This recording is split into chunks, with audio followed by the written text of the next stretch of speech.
people like me. You need people like me so you can point your f***ing fingers and say, that's the bad guy. That's the bad guy. That's the bad guy. That's the bad guy.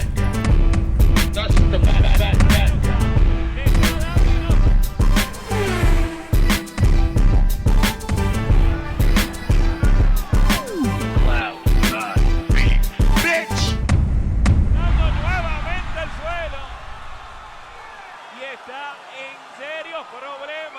De la noche, Stephanie Piñeiro.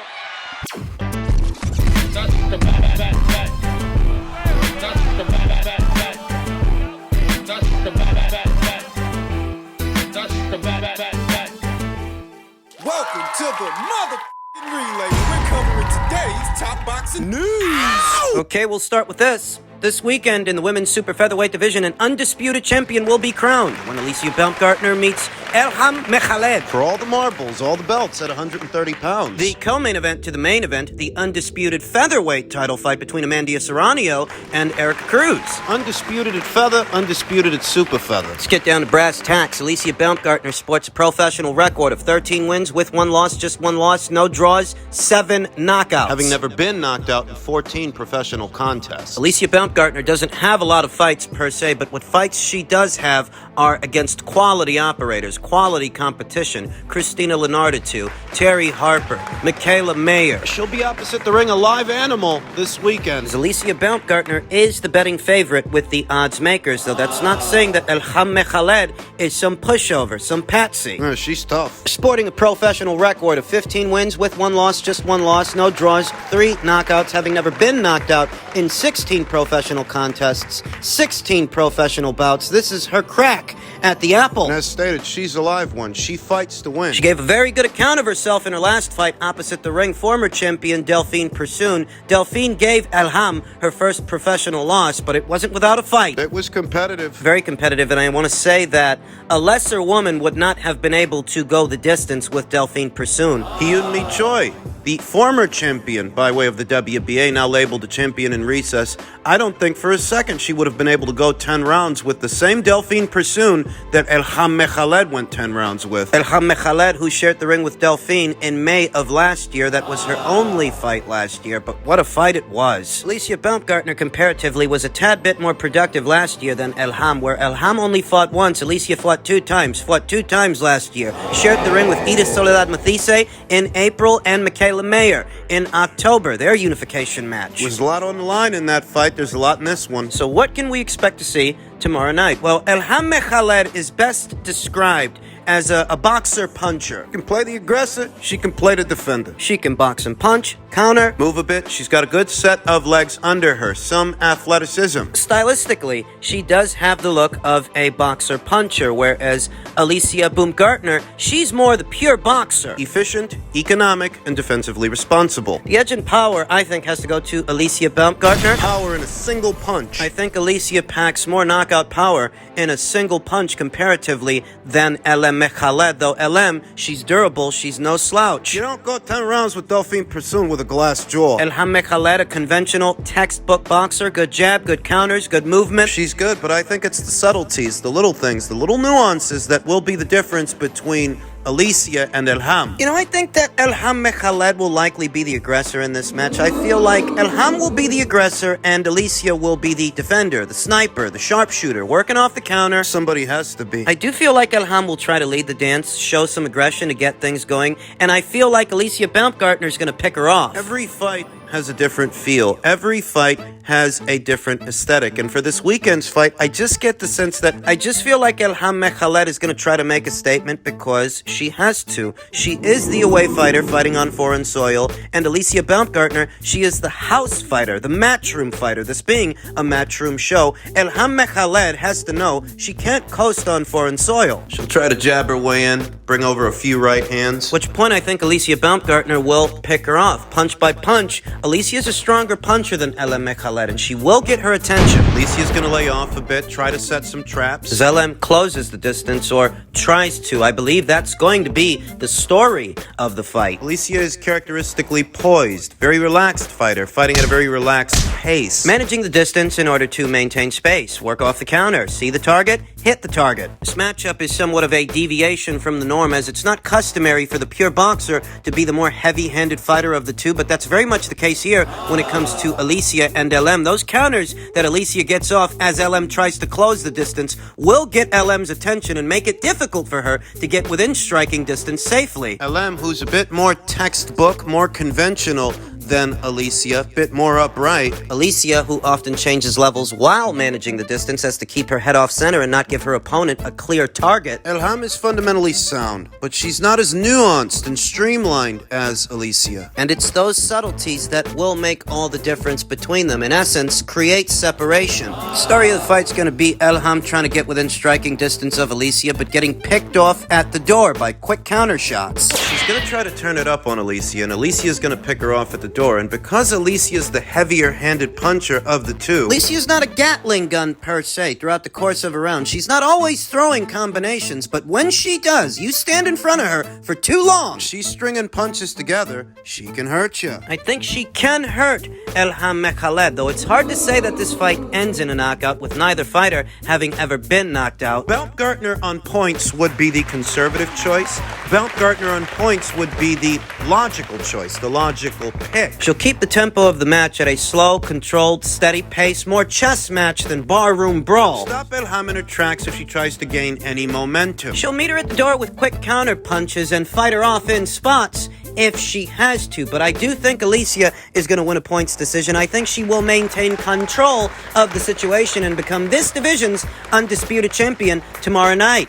In men's light heavyweight news, it appears that Joshua Buatsi is out of contract with Matchroom. Eddie Hearn revealed Matchroom has matching rights. If some other promoter offers him something, they can match it in order to keep him on board. The Ghanaian British light heavyweight contender Joshua Buatsi is now out of contract with Matchroom boxing promoter Eddie Hearn revealed to IFL TV. Hearn told the outlet that despite Buatsi's contract coming to an end, Matchroom still has matching rights on his career, which would allow them to equal any offer made. The British promoter revealed that he intends to make sure Buatsi remains a Matchroom fighter, and he believes that is of the mindset of the 2016 Olympian as well. After an encouraging start to his pro career in July of 2017, Buatsi has struggled with activity over the last few years, managing just 4 bouts in the last 3 years compared to the 12 occasions he fought in the 2 years prior to that. I can't tell you that I'm impressed with Joshua Buatsi. And what I've been seeing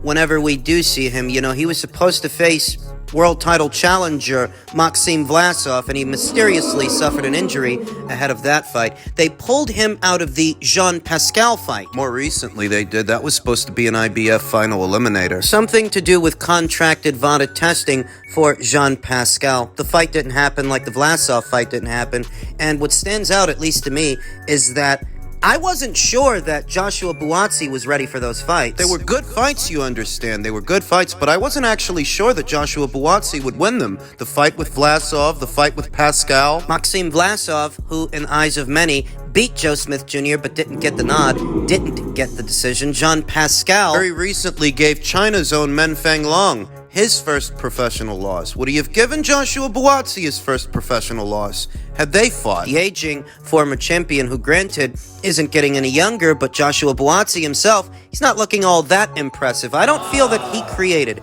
clear and apparent separation between himself and Craig Spider Richards when they fought in that domestic level fight. Joshua Buatsi won the fight, and I picked him to win the fight, but he didn't win it in spectacular fashion, now did he? Memorable fashion. Now that he's a network and promotional free agent, there is a question as to where he goes from here. Does he stay with Matchroom? Does he go over to Queensberry? Buatsi versus Yarde is one of the biggest fights in British boxing, and Yarde's team seemed keen to make the bout now with Buatsi being a free agent. Last year, Hearn offered Yarde $1 million to fight Buatsi, but he turned it down, citing his mandatory position for better beef. Now with Yarde coming off a loss where his stock has once again risen, this could be the perfect time to make the fight. Buatsi has two major options in front of him: either re-sign with Matchroom or move over to Frank Warren's Queensberry Promotions for a Yarde pay-per-view fight. However, it is not that simple, as Hearn retains matching rights on Buatsi, and if he wants to, he will be able to keep Buatsi as long as he's willing to equal the offer. Buatsi may also choose a world title shot over a domestic fight that can be made anyway, win or lose opposite the ring Dimitri Bivol. At 16 wins with no losses, no draws, and 13 knockouts, I don't actually think Joshua Buatsi is ready for Dimitri Bivol. If they were to make that fight, I think Joshua Buatsi would lose that fight. But if he's not ready for Bivol, then what is he ready for? What should he be doing? Who should he be fighting? It's a very good question, and the answer to it really does boil down to what you really think, what you think at the individual level of Joshua Buatsi and how far he can go. And as stated, I'm not overly impressed with this fighter based on what I've seen so far. He didn't create clear separation between himself and a domestic level opponent in Craig Spider Richards. Then what should he be doing? Where does he go from here? If he stays at Matchroom, the Dimitri Bivol fight is something he can build himself up towards. I feel like he needs to be more active. He fought 2 times in 2021, only once in 2022, only once last year. And that was in May.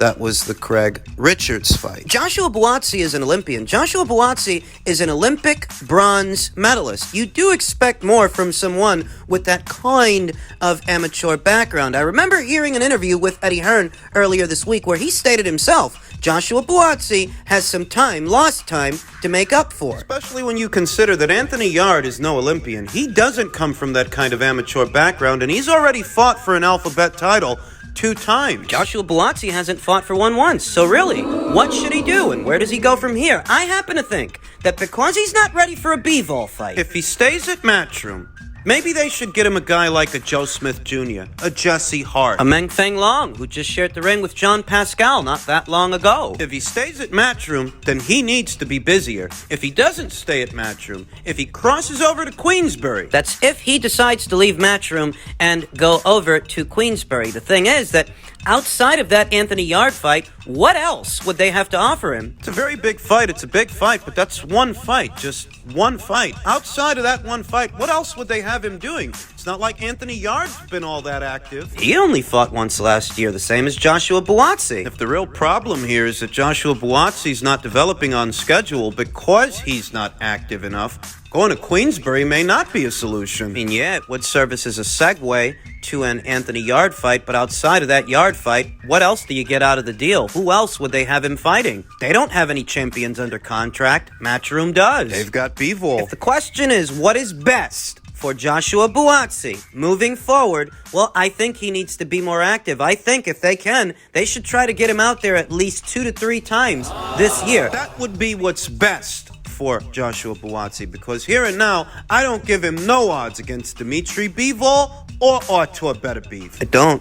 Not sure that he can beat a John Pascal or a Zerto Ramirez. I think Callum Smith would knock him out. I think those eggs need more bacon. I think we're looking at a case of arrested development on the premise that this fighter isn't active enough. So if he stays with Matchroom, that needs to be the first order of business. If he doesn't stay with Matchroom and he goes to Queensberry, fuck it, make the Yarde fight. Might as well. There's also a chance that Ben Shalom might make an attempt to bring Joshua Buatsi over to the Sky Sports and Boxer side of things now that he's a network and promotional free agent. He can make him a handsome offer, though if he were to accept it, who would he fight? Who would Joshua Buatsi fight on Sky Sports? They ain't got no major players at light heavyweight. There are legitimate questions as to what the future holds for Joshua Buatsi. If he decides to stay at Matchroom and he doesn't cross over to Queensberry for an Anthony Yarde fight, Frank Warren has got it in his head to do a transatlantic grudge match. A UK versus USA fight between Anthony Yarde and Joe Smith Jr. Both share a common opponent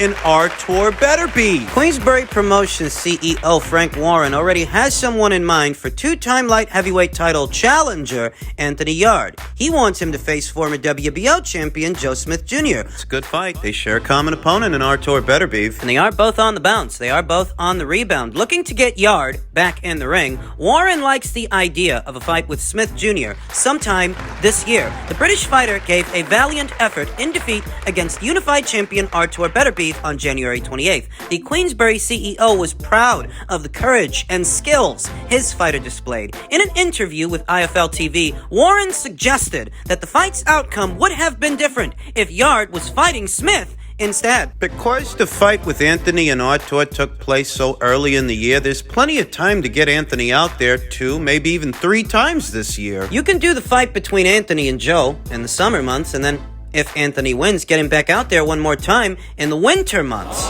Had it been somebody else, another time, he'd be a world champion. If he'd been in there with Joe Smith Jr., he'd have been a world champion. The British promoter continued by stating, a Smith fight is within the realm of possibility, provided Top Rank is willing to make it happen. I'm going to speak to Bob Arum about it. It'd be a great fight to make. That's my opinion. I'm sure his management, they've got a different opinion. But that would be a great fight to make, and it's viable. Joe last saw action in June of last year opposite the ring Artur Beterbiev. He got stopped. He got stopped in 2 rounds. Anthony Yarde, he lasted a bit longer, and I anticipated as much. I stated that Anthony Yarde, he had the right style for the job, just not the right level of experience. So in all likelihood, he would put up more of a fight than Joe Smith Jr. did. But styles make fights. Triangle theories don't work. Boxing math, it don't work like that. Because Anthony Yarde did better than Joe Smith Jr. did with Artur Beterbiev, that doesn't necessarily mean that Anthony would beat Joe. Not necessarily, no. It's kind of like how Jermaine Taylor beat Bernard Hopkins, and Bernard Hopkins, he beat Kelly Pavlik, and Kelly Pavlik, he beat Jermaine Taylor. Triangle theories don't work. Just because Anthony did better against Artur than Joe did doesn't actually mean he'd beat Joe. There's only one way to find out if he'd beat Joe. There's only one way to find out if he really is a cut above that guy, and that's for him to fight him, because Anthony himself, God bless him, outside of those 2 good showings that he had with Sergey Kovalev and Artur Beterbiev, those are still fights that he lost. He lost those fights. In terms of quality scalps, who has he beat? A domestic level guy in Lyndon Arthur, and that's only after Lyndon Arthur beat him. Anthony Yarde's resume, those eggs, they need more bacon, and a name like Joe Smith Jr. would spruce things up. The same is true in reverse. But Joe's got more quality scalps than Anthony Yarde by far and wide. Joe's beaten the odds. Joe's collected more quality scalps. Joe Smith Jr. has a better resume than Anthony Yarde, and it's not even close. He was favored to lose the Hopkins fight. He was favored to lose the Fonfara fight, the Elater Alvarez fight, the Jesse Hart fight. He was an underdog in all of those fights, but he still won. You say that to the eye. When you conduct a token eye test, Anthony appears a more put-together boxer than a Joe Smith Jr. You say that to the eye, Anthony looks to be the better fighter than Joe. That's not proven. There really is only one way to prove it, because comparatively, Joe Smith Jr. already has a better body of work than Anthony Yarde. And Joe, unlike Anthony, he's been a champion before. Anthony hasn't. You say that Anthony Yarde looked better with Artur Beterbiev than Joe Smith Jr. did, but triangle theories don't work, and all that means is you lost to the same guy that he did. He lost to the same guy that he lost to. So if Yarde versus Buatsi don't happen for whatever reason, there's no reason that Yarde versus Smith shouldn't happen. Make the fight.